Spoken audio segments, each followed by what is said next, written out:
Hey guys, welcome to the video. The video today is how to improve your vertical jump. Now today we're going to go through technique advice on how to improve the actual vertical jump. We're going to look at a case study on a vertical jump that could be improved. I'm going to tell you about the training methods I have done that have helped to carry over and improve my vertical jump.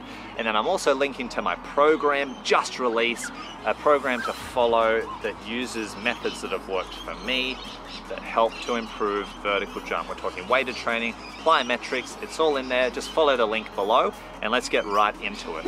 So a bit of my background is my vertical jump has been recorded. I've recorded 28 inches, 30 inches, 31 inches. So it's around that, say 30 inches. So it's a decent vertical jump. And I believe that's because of the technique that I incorporate and also the training that I've done. I also have the Guinness World Record for the highest standing backflip.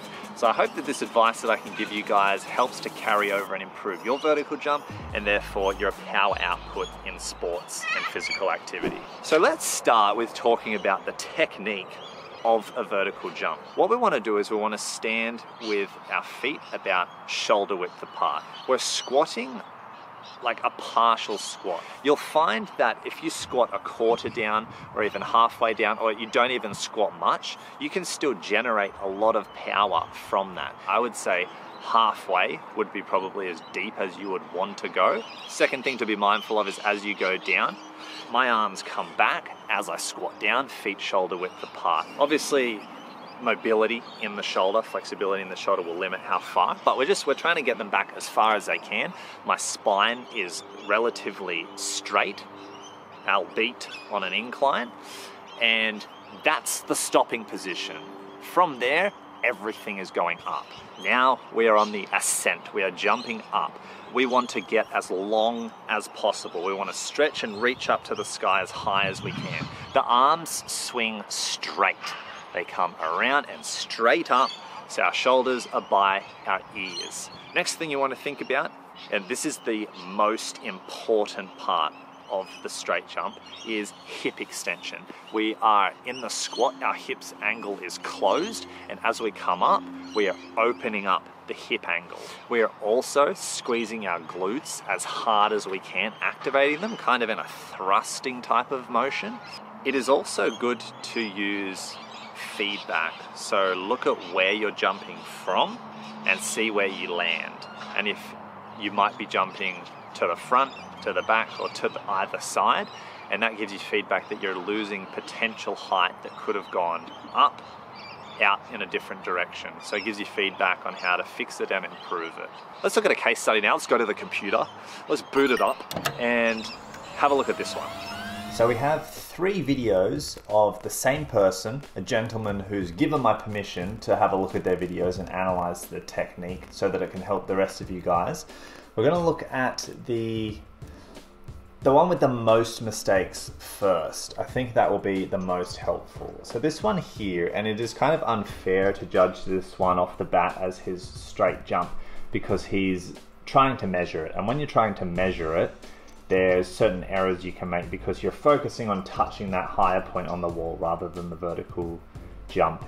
What's the first thing we want to do is we want to have our feet roughly shoulder width apart. You can see that his feet are quite narrow stance. He's preparing for the jump, and look at this.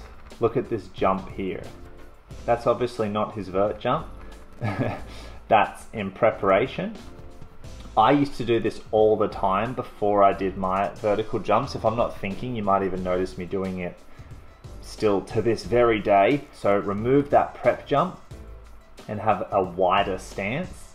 So the next thing I notice is as the arms swing back, do you see they reach the maximum range of motion before he's hit depth? So that's just a timing thing. You swing the arms as you dip down, and they swing back as you're coming back up. They don't start before or it throws off your timing. Another thing with the arms is you can see that they aren't extended, they're bent. That's also taking away from your momentum. On this bit here, both arms should be up by your ears, straight. reaching straight up into the sky. You can see that left arm has just been left behind. Again, this is because they are focusing on hitting that point higher up for measuring their vert, but I just thought this was a good example just to remind you guys that your arms should be straight. And then lastly, let's just have a look where he starts and then where he lands. He's jumping forward and slightly into the wall. Again, naturally that can happen when you're aiming to do that measurement. You want to jump up and land where you took off from so that there's no displacement forward, backward, left or right that can take away from the height that you can get from jumping straight up.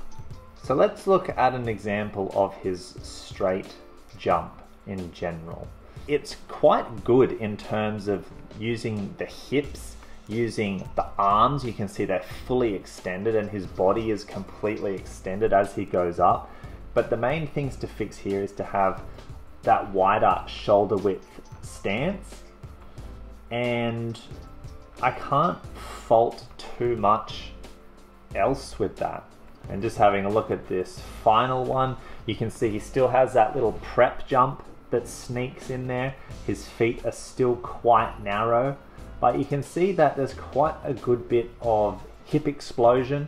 He's getting a full extension. You can also see that he's not dipping very low at all. That may be the depth that works for him, but if he's not played around with it, I would advise going a little bit deeper, closing the hip angle that little bit more and exploding out of it, and see if that added depth helps to generate more, add more power to that jump.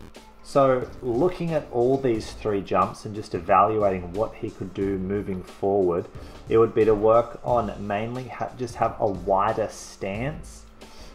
Don't take the prep jump. The hip extension is good. The arm extension is good if he's not thinking about measuring the vert jump and trying to touch something on the wall. And once you have this technique dialed in, you can see that our gentleman here is on the skinnier side for sure, and this is where that weightlifting appropriate training will really come in handy and help him shine when he's trying to do these vertical jumps. So adding a little bit more mass and strength to the quadriceps, the hamstrings and the glutes, and honing in on that ability to be efficient with his strength, so developing power within Olympic lifting, will really help to improve his height and his overall power output. So now let's think about training methods that can help your vertical jump. And let's start with weightlifting. We have compound exercises in the form of squats and deadlifts. Now these are strength builders, particularly for the lower body and the posterior chain. And this is something that if you have solid squats and deadlifts, you're moving good weight, your legs and your posterior chain is strong. And that strength is going to help so much in generating power in the vertical jump. The second one is Olympic lifting. So if you look at the actual Olympic lifts of the snatch and clean and jerk, that is essentially hip extension. That is such an important part of the clean and jerk and snatch. And what you got to think about is once you get over that sucky part of Olympic lifting where you're learning, so you're not lifting that much weight, once you get over that and you start moving decent weight, you are practicing the movement pattern of a vertical jump with weight.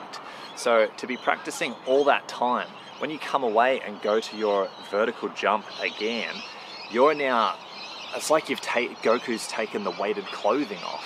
You are now optimized at being able to generate power with your body weight with that movement. So Olympic lifting is definitely an investment, but what it pays off in terms of power output is something that you can't compare to any other method of training to help improve the vertical jump. Moving over to plyometrics, you can look at just the basics, what you would think of as plyometrics. So doing box jumps, doing vertical jumps, doing depth jumps, all that kind of stuff. What I have done is I have been involved heavily since I was a teenager in tumbling, in tricking, in gymnastics, in parkour and free running and all that stuff. And what that has helped develop is an aerial awareness, knowing how to jump and spring better, and it just has helped overall to develop my ability to jump higher. So plyometrics are awesome, but can be boring. So to make it more interesting, getting into the world that is tumbling and jumping around, pretty much, the world of fancy plyometrics, if you want to call it that, is super beneficial and extremely fun. And all of this advice culminates in the program that I've put together that you can grab from my website by following the link in the description. Enjoy it. Ask any questions if you don't think I answered anything, or you have any follow-up questions from what I said down in the comments section below. I hope this really helps to improve your vert, which formulates into more power output and improves any sport or physical activity you guys do. Thanks so much for watching, and I'll see you for the next one.